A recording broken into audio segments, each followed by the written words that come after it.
Hello, and welcome back to Half-Life Alyx. Let us continue with the Northern Star, where we are facing some creepy-looking hallway that just says trouble when you look into it. That's the one. Yep.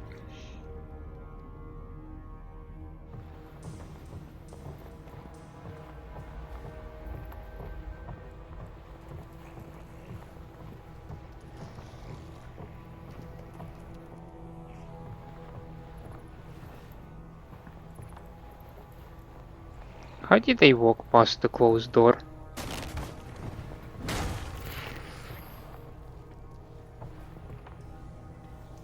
Oh, they went down there, through the floor cracks. Oh, these bastards. Okay, I actually don't think there is anything in this hallway right now.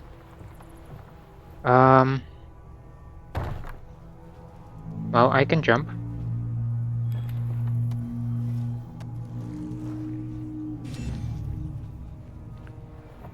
So that's good.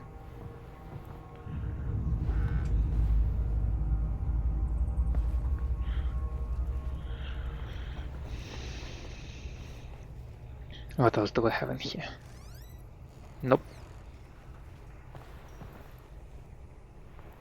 Let's see.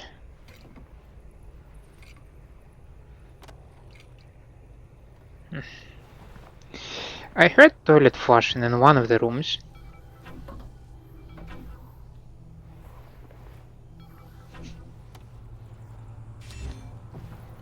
But not in this one, apparently.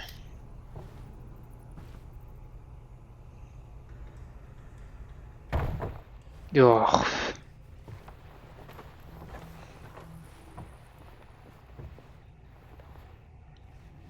These guys were down there. And now you don't see them?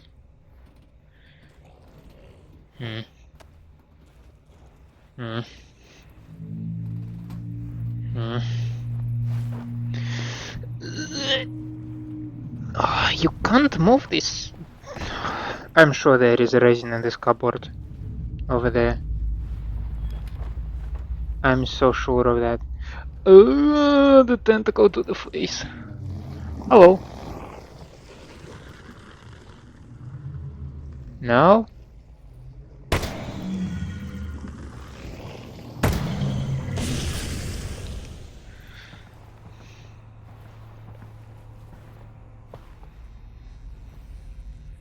Floor 1. Elevators.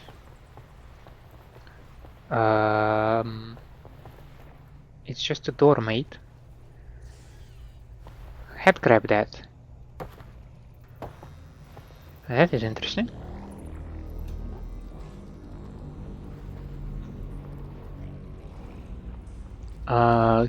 Okay.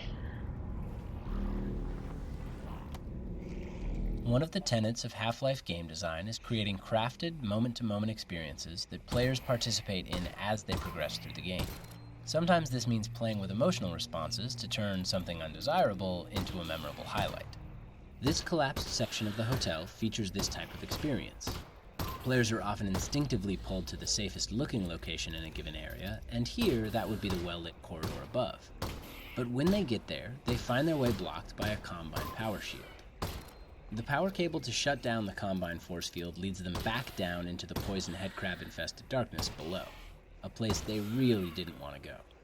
These larger gameplay spaces also need to be resilient to player choice, so even if a player chooses not to head up to the well-lit corridor, they likely will still have the same trepidation about heading down into the darkness below. After the player has braved the darkness and sheltered themselves in the lit room where they're safe from the wandering headcrabs, they're faced with the daunting task of cutting the power to the Combine force field. Oh no. Because this has the side effect of plunging the area into darkness. Not only does that make the situation worse, since the player must make their way out of the pitch blackness with only a flashlight, but the path to the exit is back through all the poison headcrabs. We spent a lot of time tuning this experience through careful playtesting and evaluation. And often, when recounting their travels through the hotel in post-playtest discussions, players would recall this moment of being plunged into darkness as a high point, managing to combine a feeling of amusement with the overall sense of dread.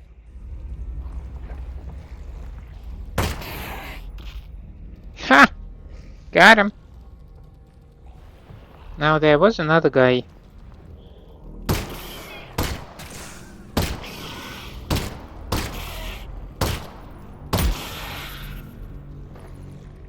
This one.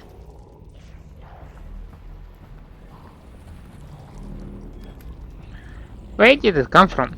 Was it hiding in the toilet? I mean, we're not in Australia, are we? Yeah, sorry, I know that this is probably a terrible Australia joke.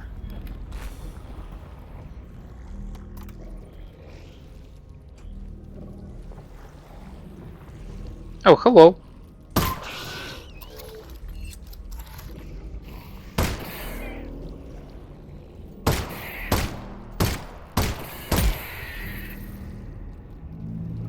How many of you are there?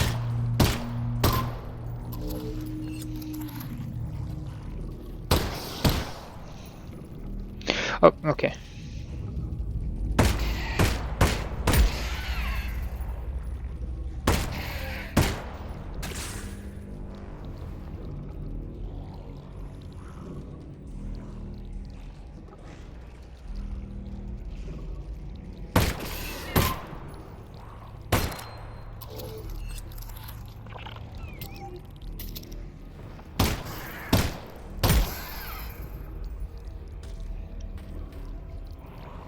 Surely by now we must be done.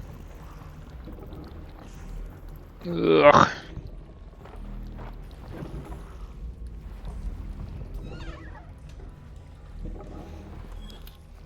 You know what? Just for the sake of it.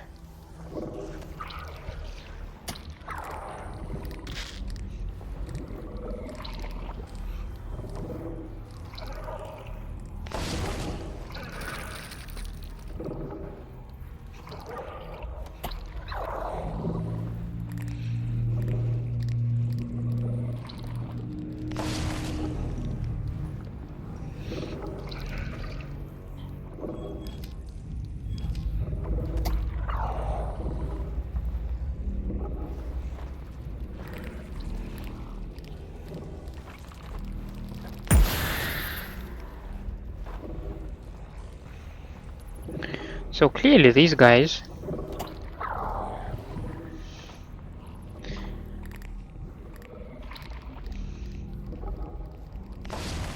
hmm.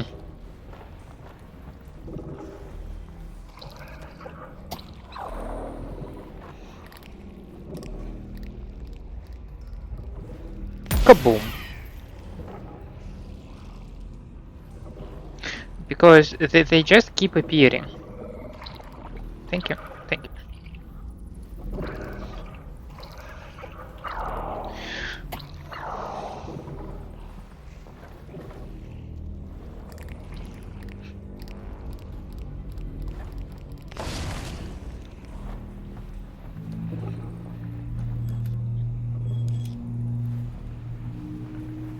So we can go up.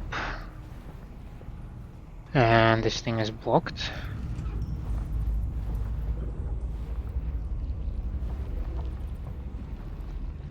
Um,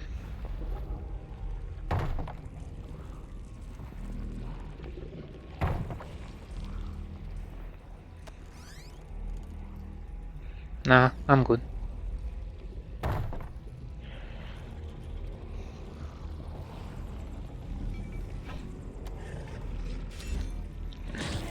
That is, yeah, that's just a syringe.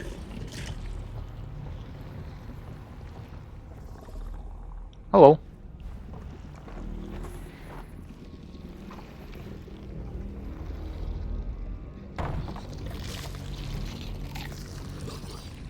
Well, enjoy your meal.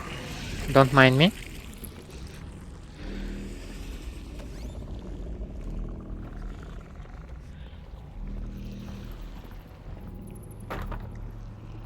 Oh, this one is dead. Well, of course it's dead. There's a You combine shot. shield blocking your path. I'll figure out how to shut it down. Shove the grenade up its face. So.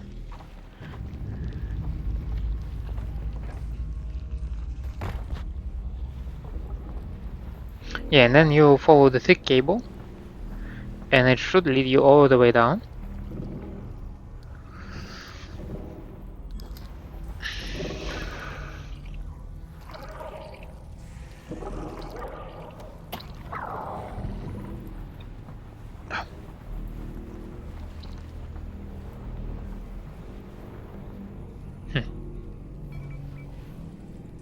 Hmm. Wait. Hiccups.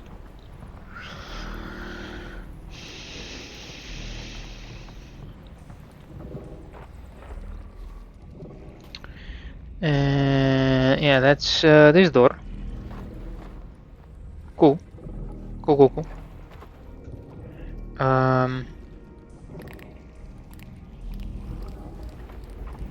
Let's do this.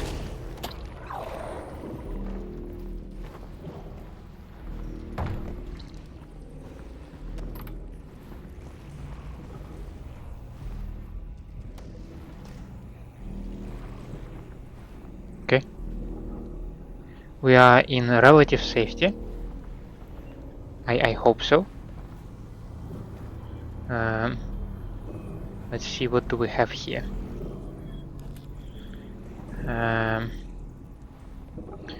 Grenade.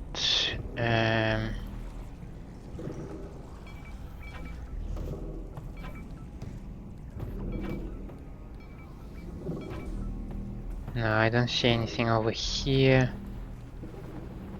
Alyx, it's your lucky day. That combine weapon's unbonded. How are you sure? It's still in the case. They never leave them in the case. Nice.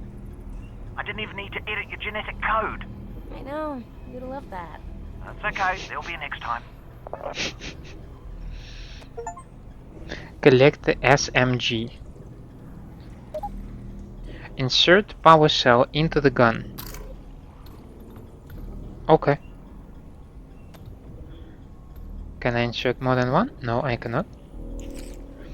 But I can collect them like this. None of them.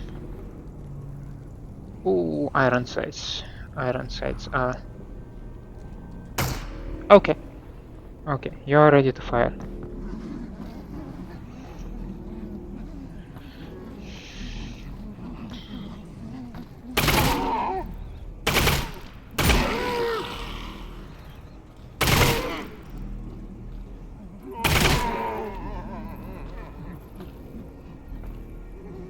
How do you aim it, as a matter of fact?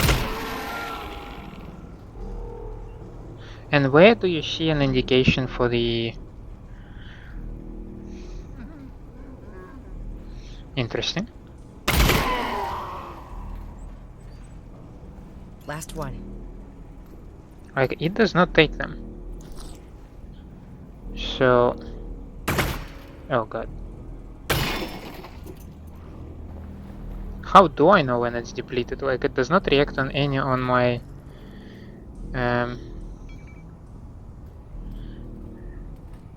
Yeah. It says 5, but I don't see any indication on the gun itself.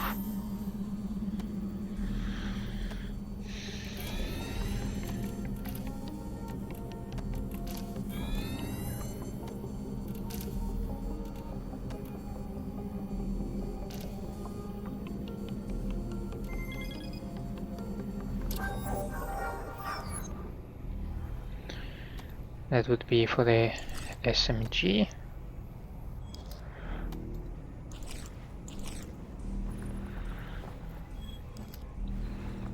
Maybe I'm supposed to waste the entire clip. Maybe I can do. Like, I'm stylish. Well, it does open a receptacle. Yeah, and then you just keep firing. Left. So... Yeah, okay. That is a buttload of ammo.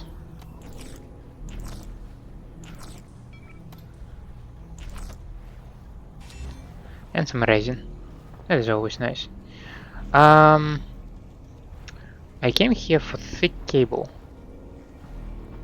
Do you have anything like that over here? I cannot open this one.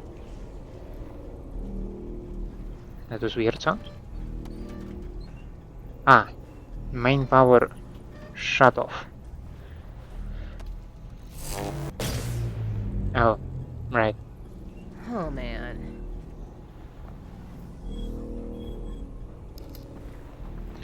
But it is very fast to reload. And I guess waste your ammunition as well.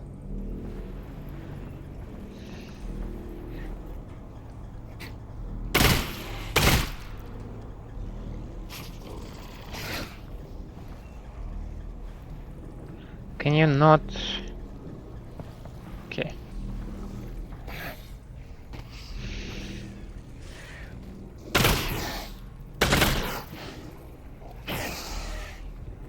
Okay.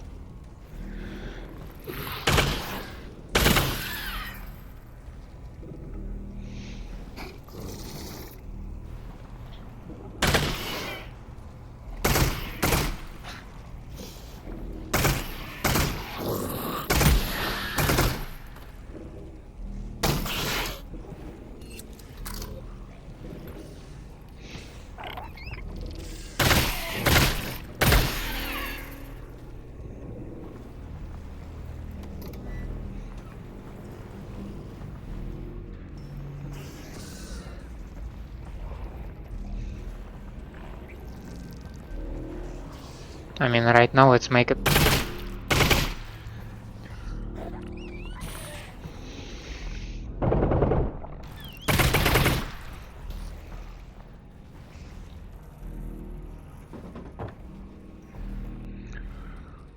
So many head grabs.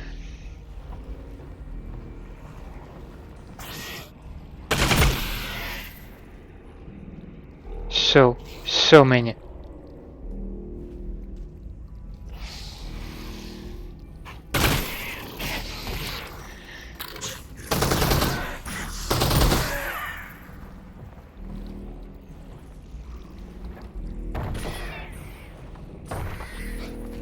Oh no! Oh no! Oh no! Oh no! No! No! No! No!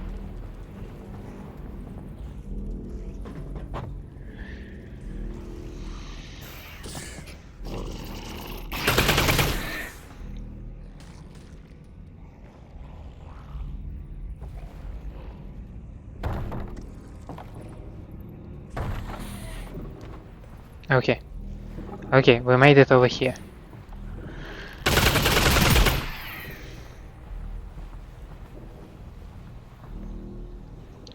Still have plenty of shots. You... Well, not you. I desperately need an indicator of how many shots I have.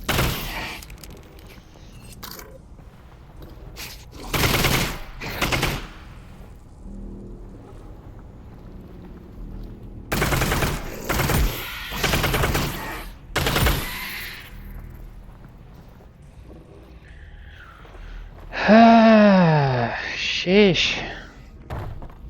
And somehow...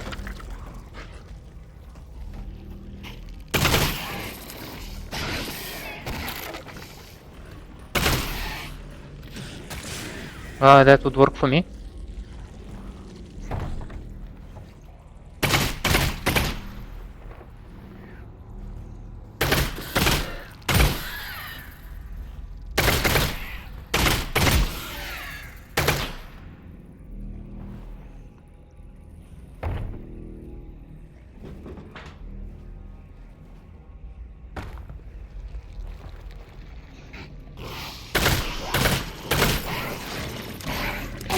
Ah.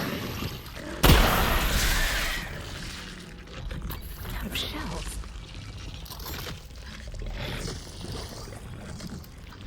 Three cells left.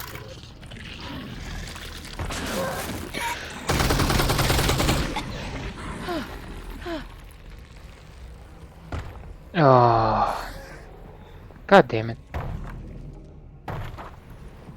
I believe I also lost my hat. Yeah, this... Ah, I also lost my respirator. God damn, I'm now breathing all these spores.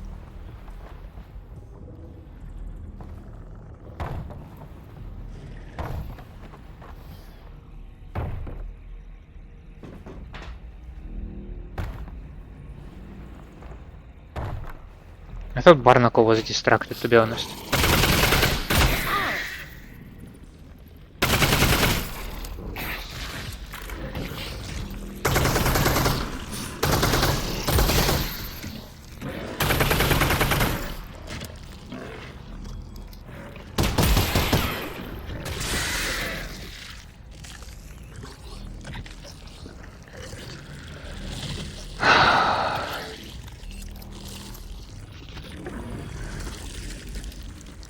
Last cell.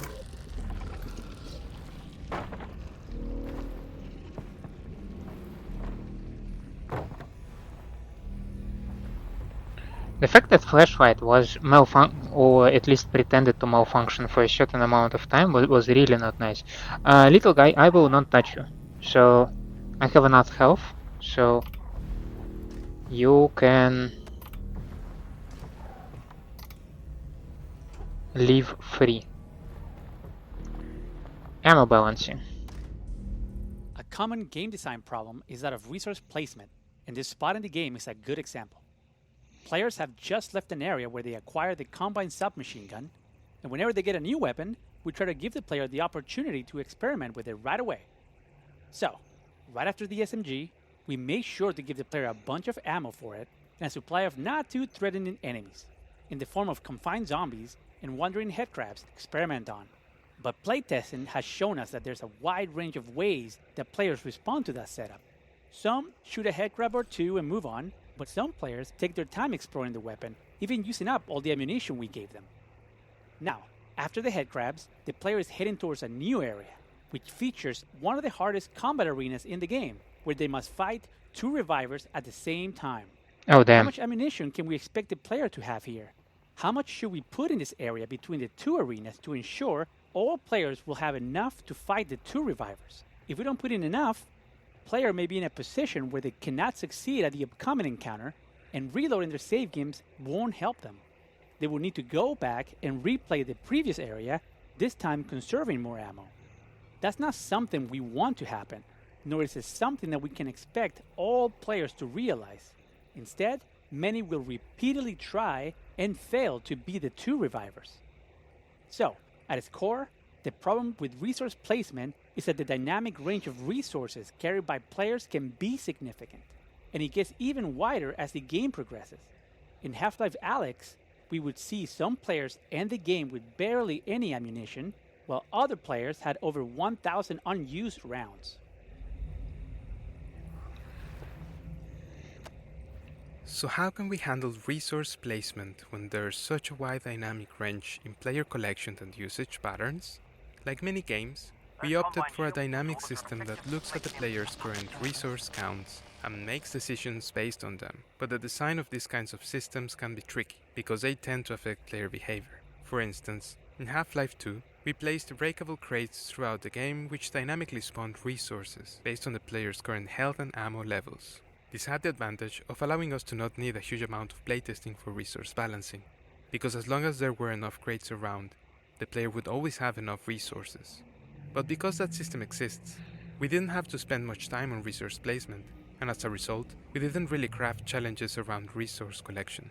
Players also learned that they didn't need to really care about the resource levels, because the crates were always going to top them up on whatever they needed most. For Half-Life Alyx, we wanted to revisit those assumptions. We knew that searching for resources in a VR environment was something players really enjoyed.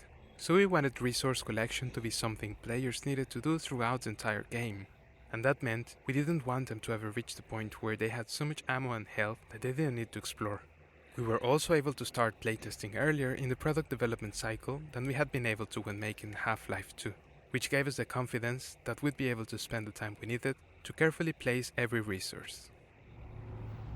For Half-Life Alyx, we moved to a system that allowed us to craft a more specific experience, using a dynamic layer that attempts to reduce the dynamic range of resource gathering between players.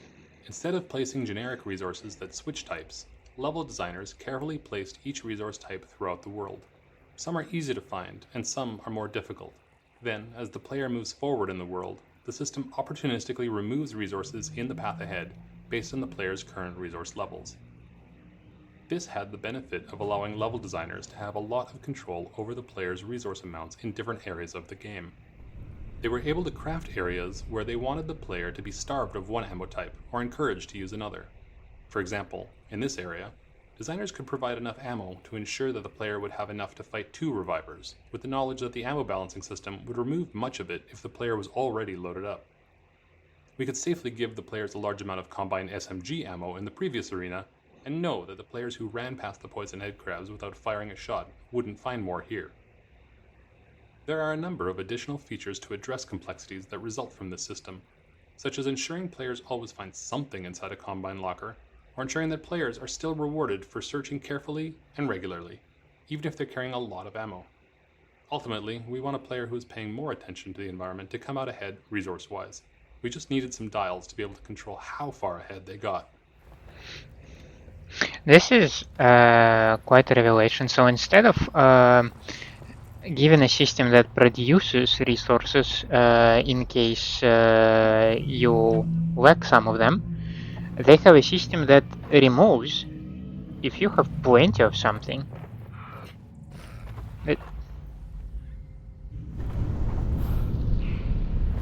Oh yeah, and you can spot them either playing or doing something. Oh, they're so cute.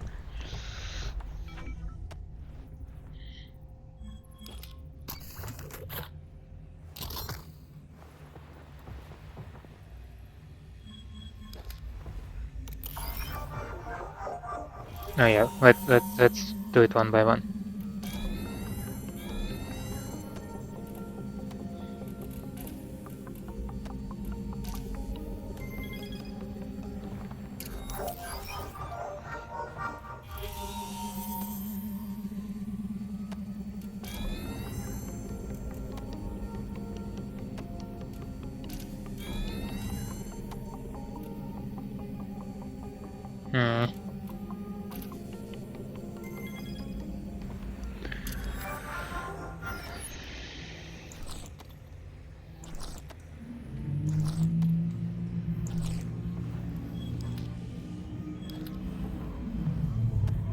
Oh yes.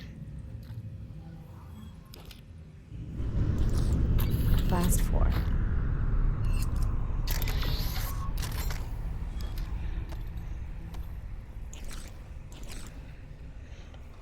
Let's see how we're doing. 160 on the pistol, 120 on the SMG. I think I will go with the SMG for now. Wait.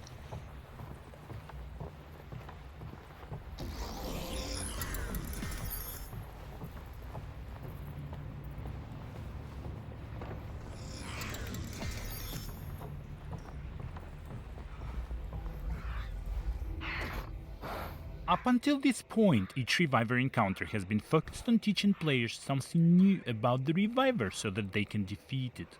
This arena represents the culmination of the training.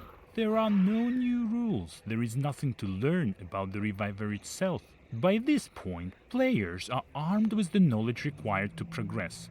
The challenge then shifts into a combat problem where strategy and execution are required.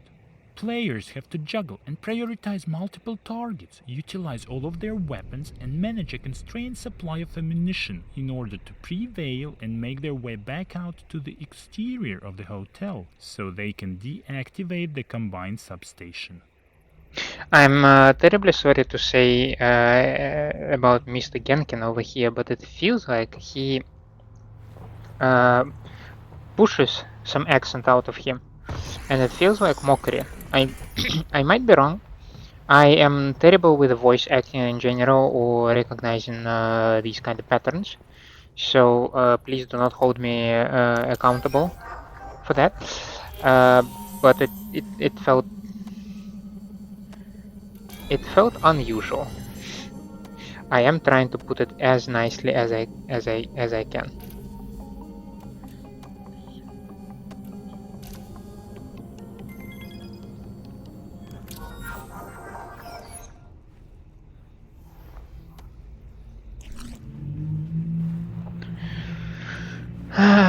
2 revivers. What can possibly go wrong? Freaking everything!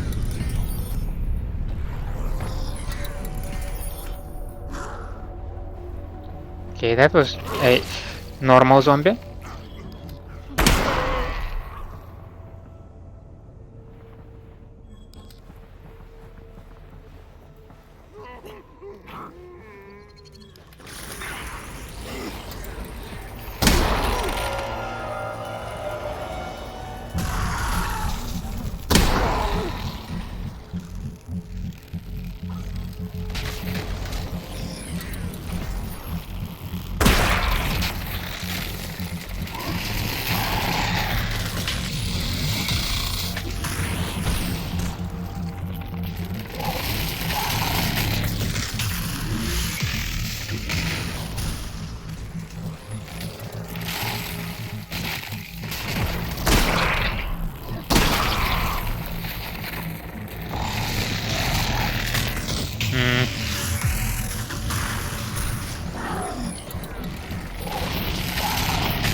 Ow, ow, ow, ow, ow, my bad, my bad, my bad, my bad.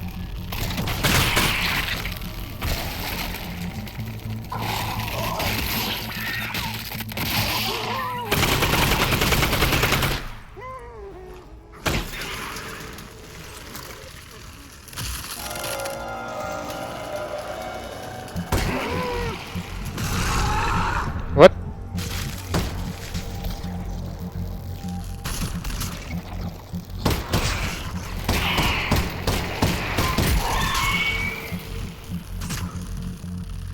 Okay, one reviver is down.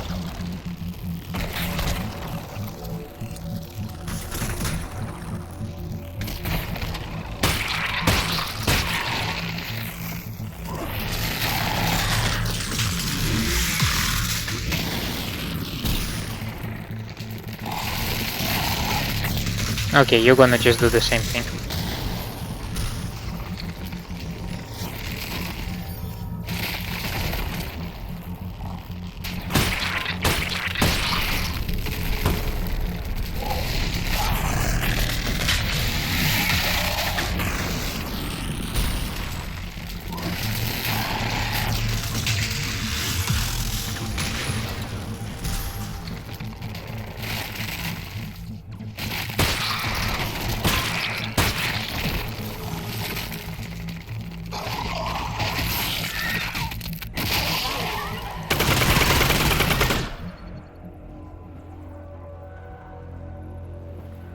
Are we clear? I see one thing. Well, combat music has stopped.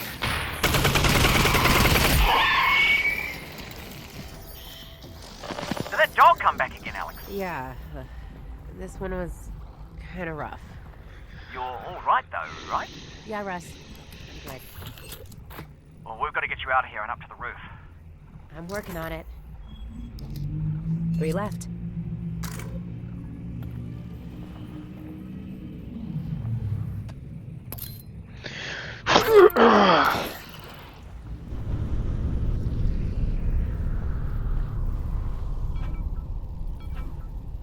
Oh, come on.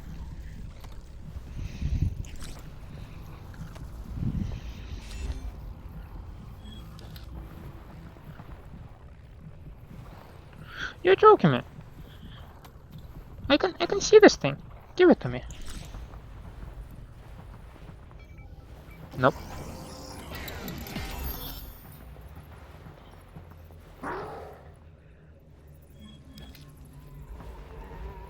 I presume this room?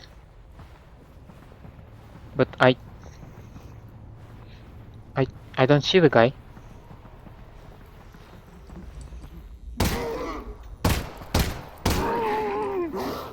Oh really? Okay. I should be more careful. I got too cocky.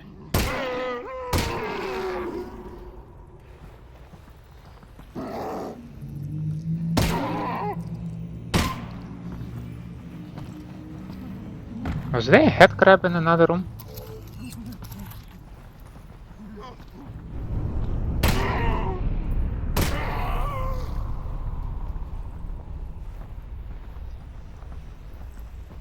Felt like something was moving over there.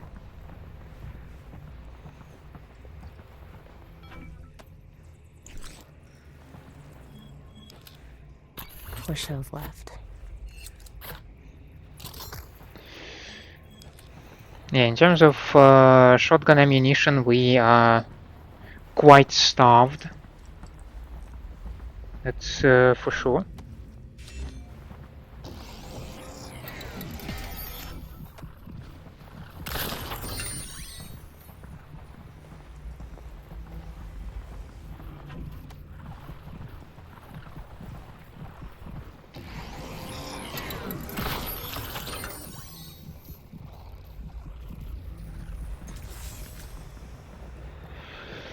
Now then.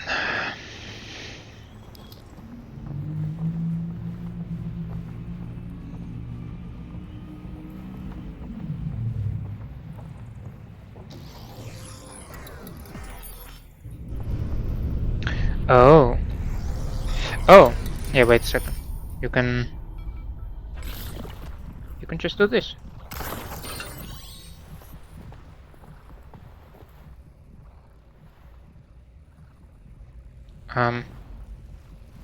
I'm missing something. I probably am. Yeah, because I need the other one. God damn it.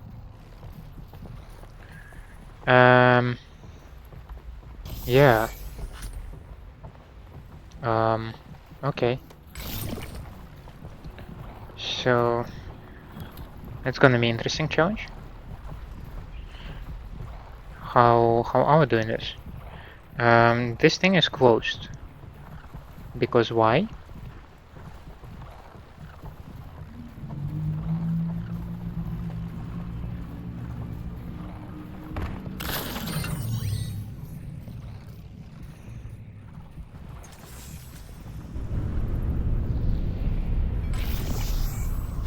Yeah, so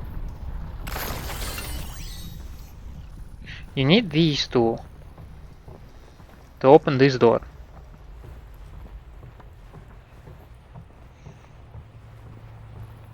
And then over here,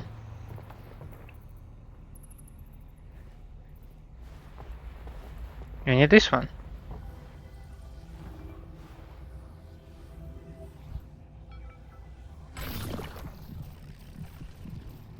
Which disables. Huh. Okay.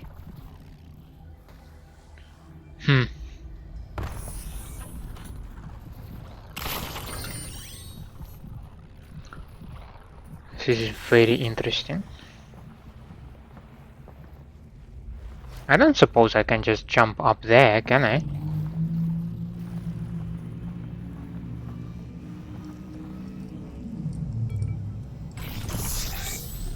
Yeah. That is probably not the intended way. And there were only 2 revivers, so only 2 batteries. Yeah, that would make sense. Revivers do give batteries. I got 2 of them.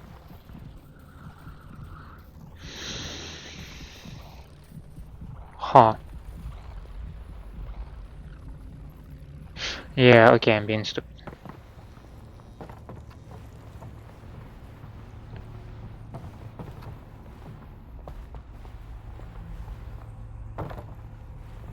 Because you can pull this one out.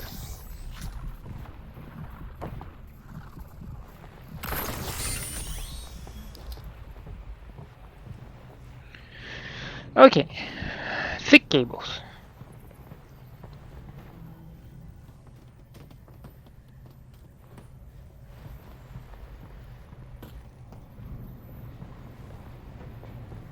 Why did you move? Why did you move? No reason. Got it. Why did you move? No reason. Got it.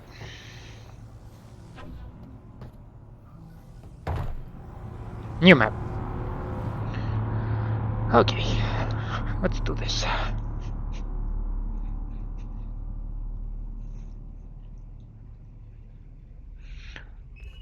Oh, I've been standing a little bit to the side.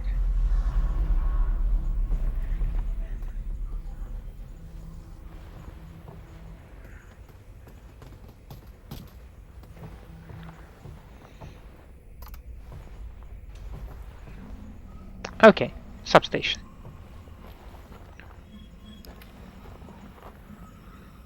Nope, nothing inside. I think there is a little guy in the cupboard.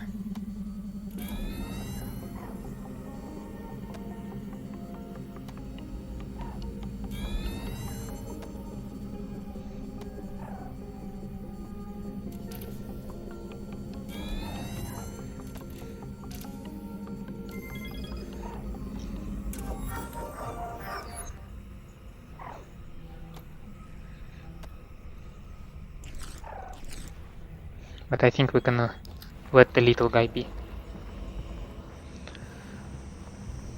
All right. Here it is. Now just snip those cables and off we go.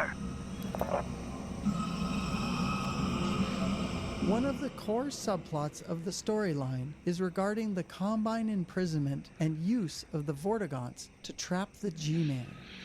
The multi-dimensional power of the Vortigaunts to detain the seemingly invincible G-Man is established in previous Half-Life lore. Through the use of their prisoner pods and substation technology, the Combine extract the power of the Vortigaunt's Vortessence chant, tune that energy, and then transmit it to the vault to contain the G-Man. To communicate this Combine process to the player without explaining it through lengthy exposition, we used musical sound patterns to represent the process implicitly.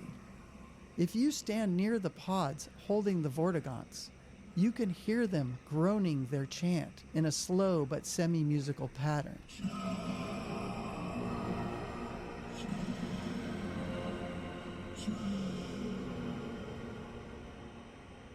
Just past the pods is the resonator, within which you can hear a distilled version of the chant energy.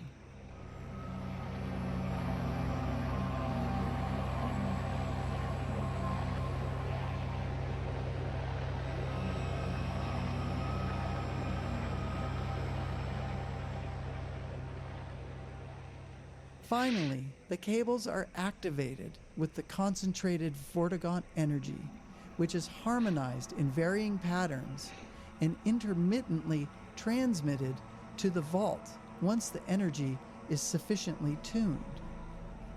If you stand near the cables while they're tuning, you'll notice the sheer size and height of the sound.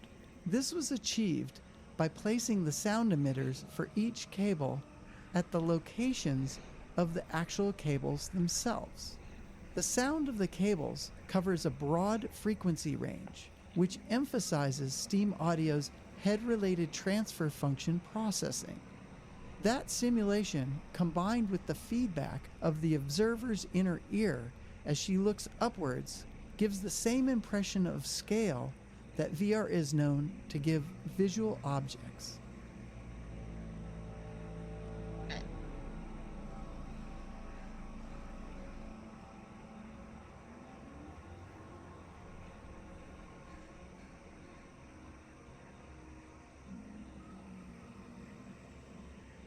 I'm gonna be level with you. I would probably never recognize these sounds as Vortigaunt chants.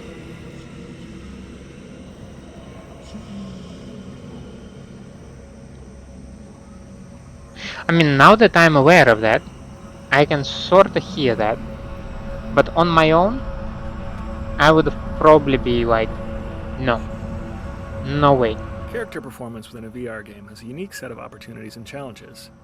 In our efforts to keep control in the hands of the player, we must create a performance that is interesting enough to maintain players' attention, but flexible enough to allow for player freedom. This scene has the most face-to-face interaction in the game, and there is no physical barrier between the player and the Vortigaunt when he first appears. At one point, we played with the idea of a jump scare when the Vortigaunt is released.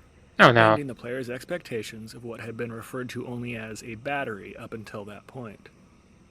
Not only was it a bit ham-fisted, but the Vortigaunt came flailing out of the pod, frequently into the same space occupied by the player.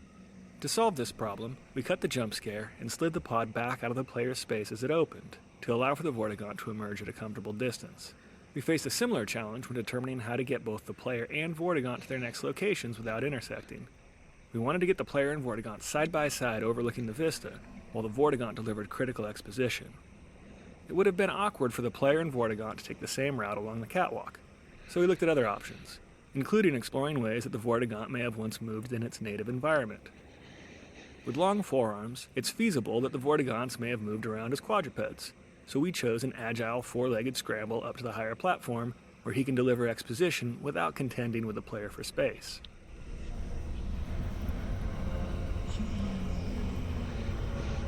This is such an interesting aspect that when you play non-VR title, right, you can create a cutscene where the player cannot move and you can direct and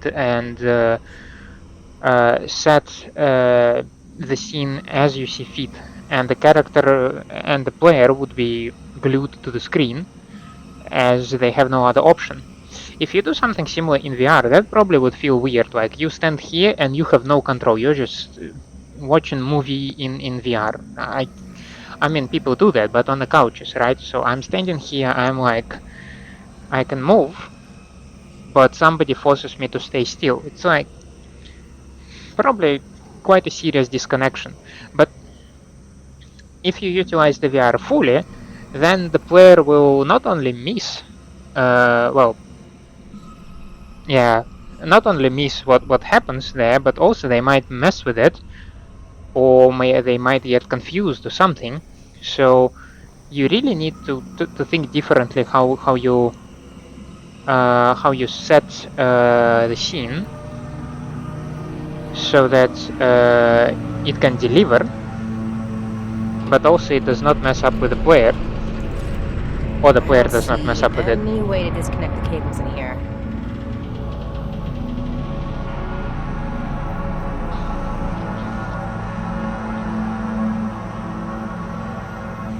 Yeah, I would not recognize this as chanting. I would thought that this is some kind of mechanical noise, like coil hum or something like that.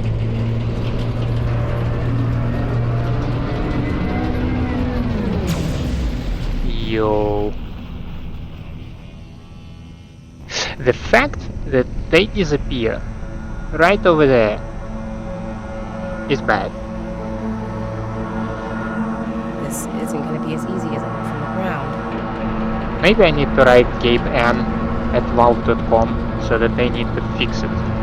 Will I see it again?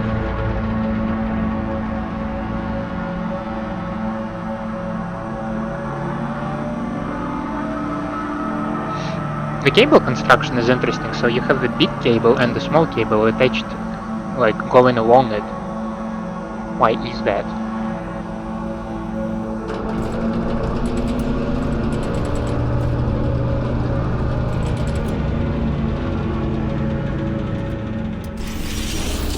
Oh, wait. What's going on?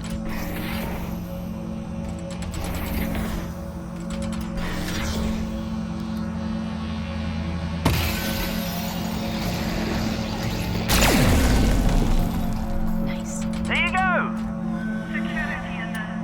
Re-administration in progress.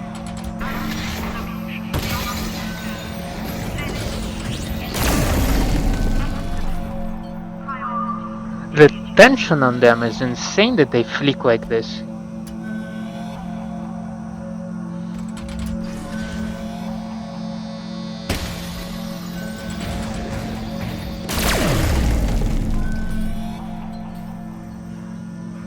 I feel like they do have some physics to them, like they are not directed how they are supposed to detach. This one does not have strain relief. Yeah, that's just a cable. Interesting.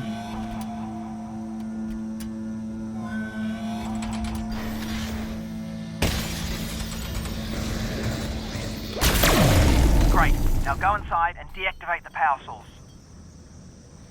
And you have how many substations? Probably 1, 2, 3-ish, 4-ish, 5, 6, yeah, around 7 substations, I'd say then. Okay.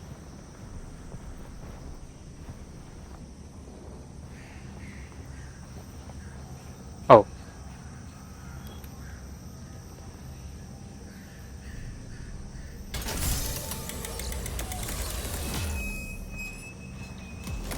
I can still kinda Grief, it's a Vortigaunt. get into his space. Yep. We have been trapped in the dark. You're free now. It's okay. Your friend sent me. I'm gonna pet the dog. You are our friend. What are they doing to you Nice here? to meet you. What they do to us all.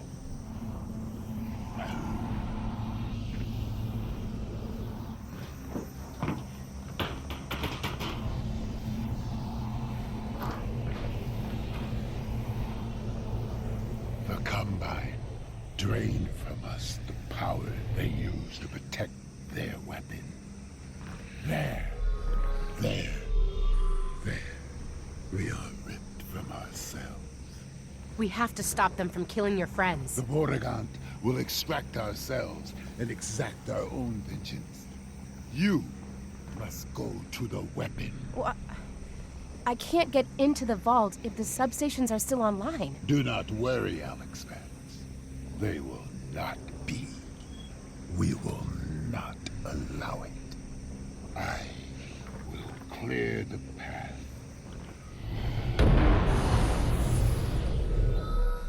Okay. Our paths diverge. But remember, there is no distance between us. We are coterminous. Coterminous. Oh, I like how he puts the third hand to hold the first two. Okay. Okay. Shut down the substation, and he just vanished. Cool.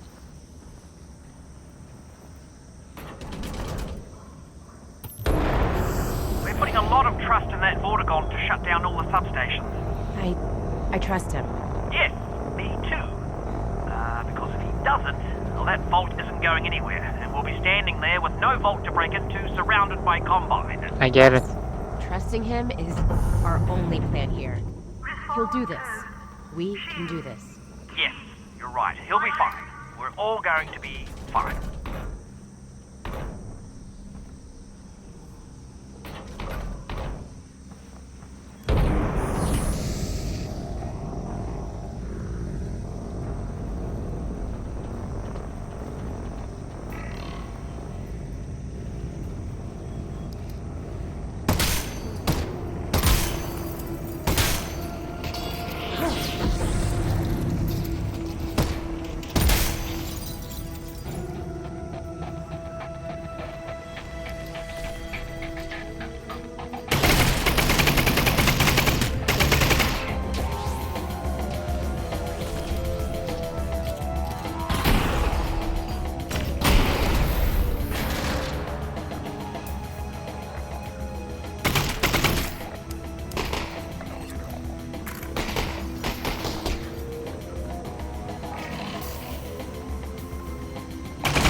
Did I hear more manhugs?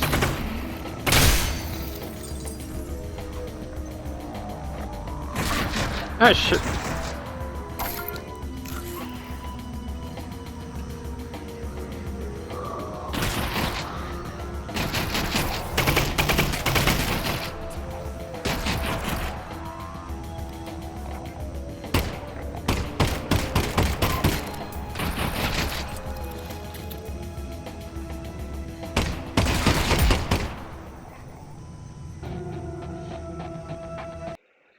Just a moment.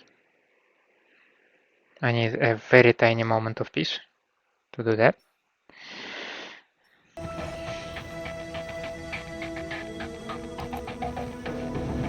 Yep.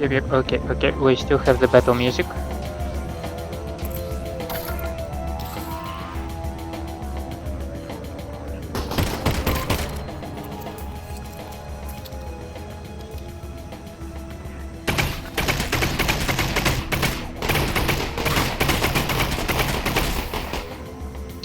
Seriously? Three left.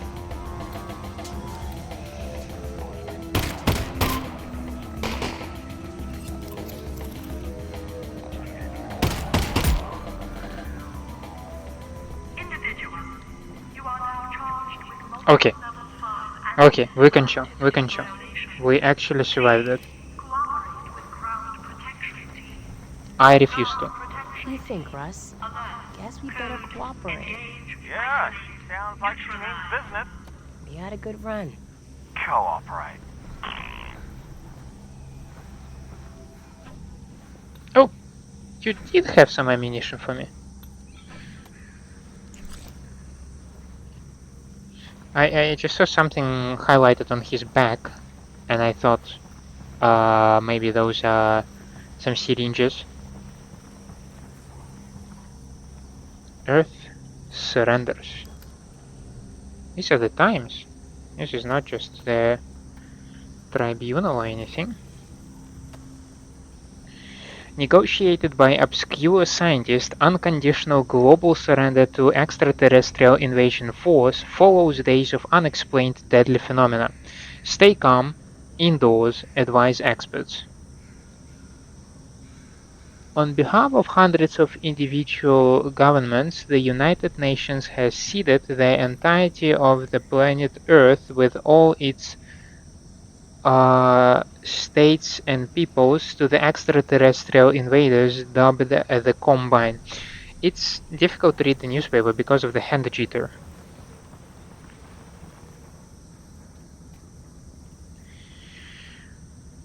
The surrender halted a withering worldwide assault that yesterday claimed untold human lives in mere hours. The events have prompted speculation that the so-called portal storms of 20 days, which not 20 but recent, which have caused and chaos, panic and chaos, okay, arrives across the globe may have been intentional prelude to an attack. Previous attempts to explain the storms have varied, with explanations ranging from the meteorological consequences of climate change to clandestine scientific experiments. There is little consensus on any of the unprecedented events, but some prominent biologists and zoologists believe the Combine to be a species distinct from the lethally aggressive creatures the storm continue to spawn. Governments' abilities to protect their citizens had been stretched to the breaking point by the time the more coordinated Combine force arrived. When Dr. Wallace Breen, administrator of a little-known New Mexico research facility, contacted United Nations officials claiming he had determined how to communicate with the invaders, there was no appetite for resistance. Breen was given carte blanche to negotiate for peace at all cost. And he took what?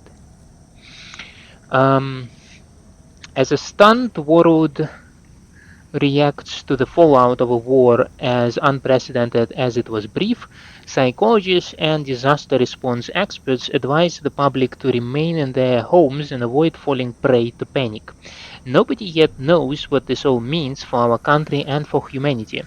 All we can do is stay safe and be with our families and local communities, said Dr. Rebecca Heatherly, professor of behavioral science at Brown University. Rash behavior is likely to have unforeseen and undesirable consequences. Prepare for the unforeseen.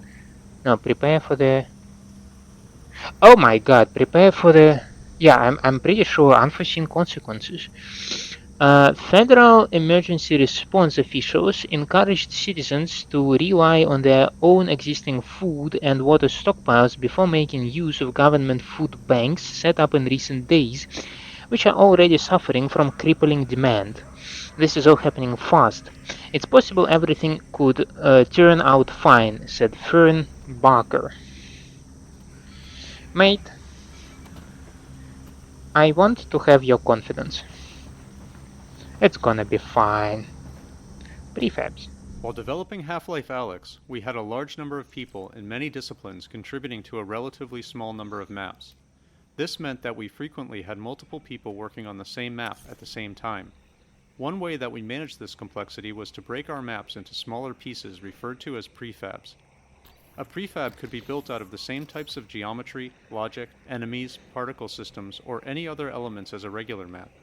As long as people were working in separate prefabs, they could make changes or additions without stepping on each other's work. A prefab could contain a large physical space like this whole street scene, or it could contain only a handful of elements. Large prefabs that partitioned a map to allow for collaboration were essential for a project of this scope. But many small, reusable prefabs were created for Half-Life Alyx as well. A good example of this was the set of reusable vehicle prefabs used here and throughout the game. Each vehicle was authored as a configurable prefab, enabling designers to quickly place them around the game, setting a few parameters to customize the vehicle for the context. Parameters include things like the vehicle's paint color, the amount of pre-existing damage, whether the doors were open or simply missing, and the type of ammunition or other resources the vehicle might contain. This sped up our workflow and also meant that updates to a prefab were automatically propagated out to all of the maps that used it. The tarps used by the Combine to cover buildings in the quarantine zone are animated procedurally. This animation was added relatively late in development, so it needed to be both computationally inexpensive and technologically conservative, so no new systems. Simple overlapping waveforms are used to displace the tarp geometry where it hangs loosely away from the building. The displacements are oriented along the wind direction, and their propagation direction is further modified by the gradients of a texture we refer to as a freedom of motion map. This map is derived from the shape of the building geometry under the tarp, and is used to attenuate the displacement so that the tarp won't animate in places where it is meant to be pulled tight against the building. The result is a flapping tarp that seems to conform to its surroundings and responds appropriately to the wind. I'm not a game developer. I have little understanding how difficult or how impressive that is, but I can tell you that much. The tarp is cool. It does not stand out, and now that I look at it, I confirm it's moving. So, and that's the deepest comment I will ever give to you. Character movement. The Combine soldier you see here won't fight you. It's been programmed to run back and forth along the path shown on the ground in order to illustrate the stride retargeting system developed for Half-Life Alyx. One of the challenges of animating digital characters is making sure that their feet don't slide along the ground as they move. Humans are very good at picking out irregularities in the movements of virtual characters, especially in VR, and Combine soldiers in particular need to look like their feet are planting and their weight is shifting as they change direction. Otherwise, they appear weightless and unconvincing. In a pre-processing phase, our stride retargeting system analyzes the steps of each authored animation and stores them as a direction-independent trajectory. At runtime, our system predicts where each foot will land on the next step based on the motion of the animation, the character's path, and the height of the ground.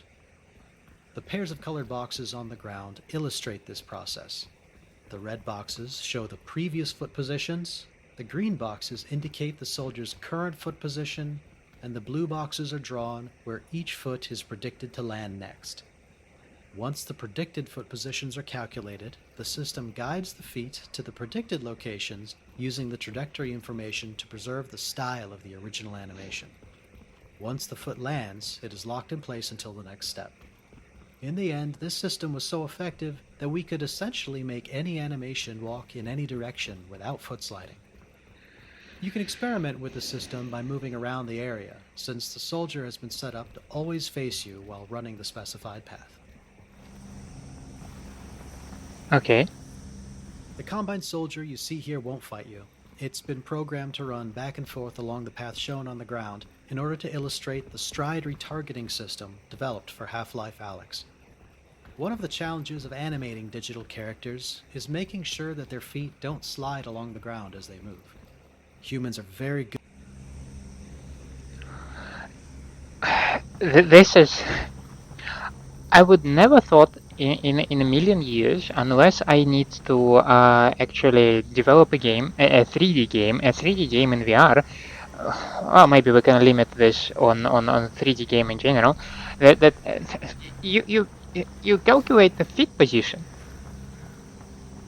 Like, it's that involved, right? Unbelievable. I mean, what? You calculate foot position, the previous position, the current position. It's like, it's just a storage room, right? Yeah, storage room with upgrades, but hang on a moment. There is stuff inside. How do I get inside? I'm gonna get inside and get these things, and then check upgrades for the SMG.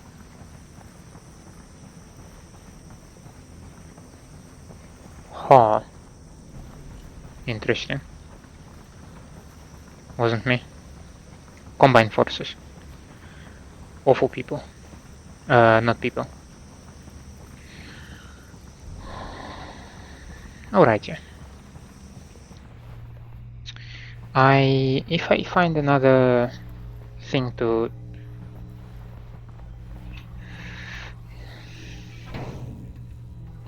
Oh, that works. Yep. If I find another syringe, then maybe I don't need to use the little guy. That would be lovely, I believe.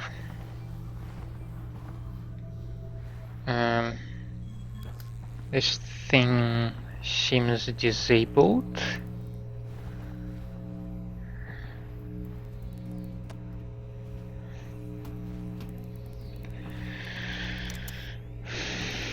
Let's see, where do you go and where and what do we have?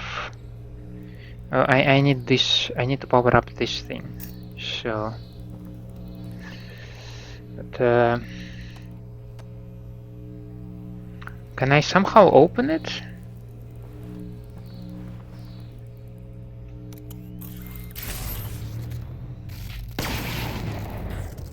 That works.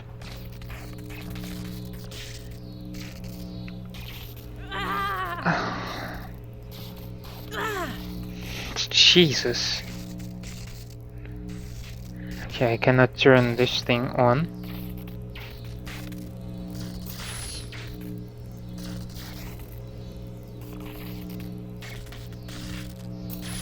Anyway, I can disable all of them.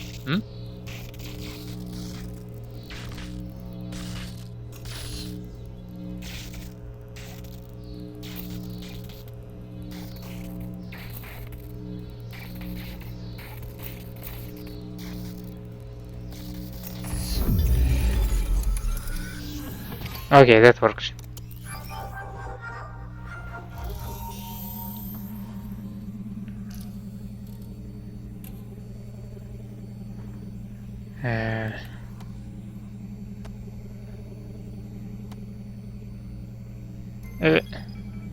Somehow that works.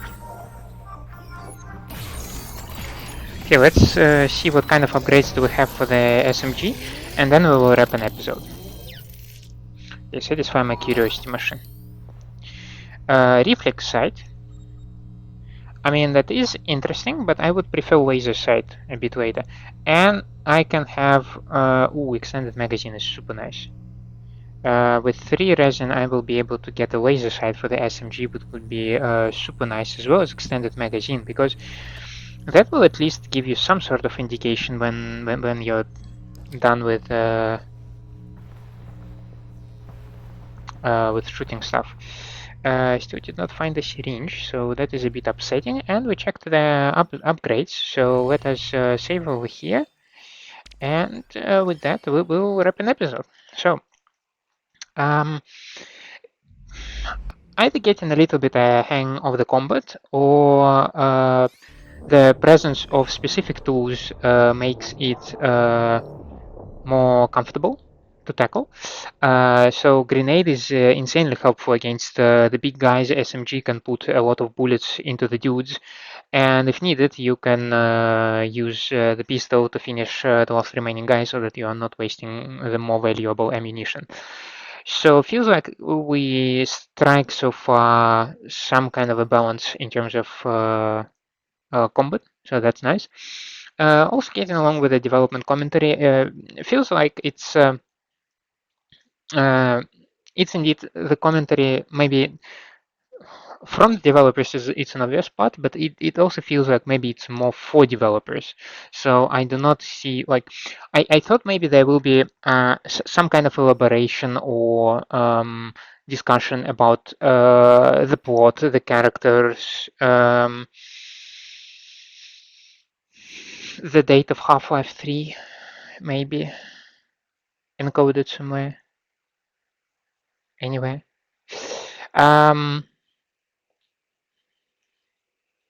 It's still nice. I want to give a voice to people behind the game. Uh, there are credits, right? You can read about these people. You can see how many amazing people worked on such an experience to give you such an amazing game. But this also gives them the chance to speak about things that they highly likely care very deeply about, and that's great. It's I think it's just some sort of paying respect to the people who provide you with such an amazing opportunity, who made such a great experience, and it's just nice. It feels nice. It feels yeah. It feels right. Maybe what I'm trying to say. Yeah. With that thought, thank you for staying with me. I hope you enjoy my company and my gameplay. And if that is the case, please leave me a like and subscribe to the channel, or otherwise let me know down in the comments what I can improve for you. I hope to see you next time. Have a nice day out there, and bye.